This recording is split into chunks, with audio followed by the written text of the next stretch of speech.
I rub. It hurts. Through the sud, I watch my tears drown, fall down the drain. I want to follow and fall with them. Drown. Slip down. In the warm, in the dark. I sit in the tub. Put in the plug. I close my eyes. I open my eyes when the water fills my nostrils. I wrap my toes around the chain and tug until the plug pops and stops, stopping the water from filling the tub to the top. I watch the pools of grease floating on the water. White, whirling, floating, slowly, unashamedly, enjoying the water. My water. I allow my aching face to smile slightly when they get sucked suddenly down the hole. Not my hole. It takes a long time for me to stand. My swollen legs won't bend. I hold onto the side of the tub and ease my body out of the water. My bones crunch. I scrunch my face, squeeze my eyes shut, press my lips together so the screams don't escape. I stand under the shower and start to scrub. The water is cold now. I don't care. I need to be clean. I need to rub the red from my skin, scrub the grease away. The soap slips off. Cold. The drips prick my skin, push through, rush through, collide with my bones. Red blood runs to blue. Buzzing bones stand still. Cold. Numb. I switch off the shower. Reach for the towel. Step out of the shower. The towel doesn't feel fluffy against my skin. Doesn't feel warm. Doesn't feel. I don't feel. I walk along the hall silently. Open the door to my room silently. Close the door to my room silently. But it's too late. They hear.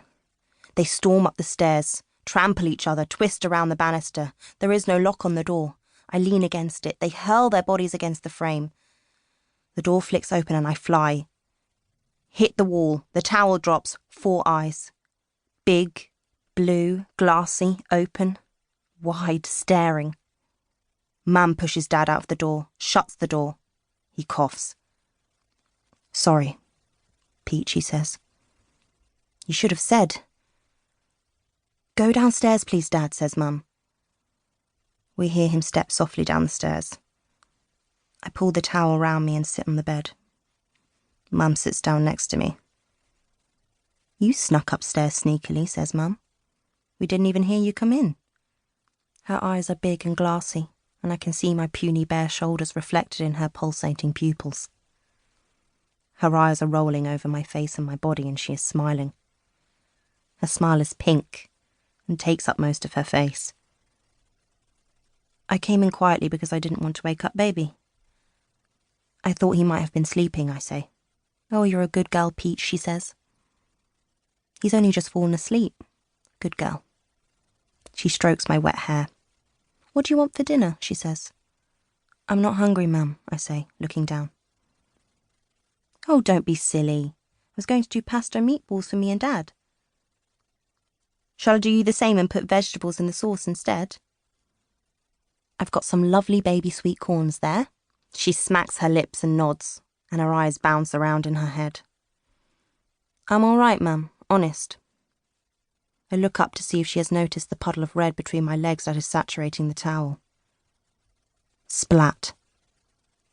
Splattering on the carpet. She blinks in sync with the drips. Right, well, I'll do it for you just in case you're hungry after. She kisses the top of my head. You're looking a bit peaky, Peach. She pinches my cheeks with her beaky fingers. She stands up and scuttles out of the room. She turns back and smiles at me before she shuts the door. Her lips look like the meat I threw up earlier. I take the mirror from the shelf. I spread the towel on the floor and sit with my back against the door. I part my legs slowly and slot the mirror between my thighs. I put my hand over my mouth to stop the sick. I use my other hand to touch.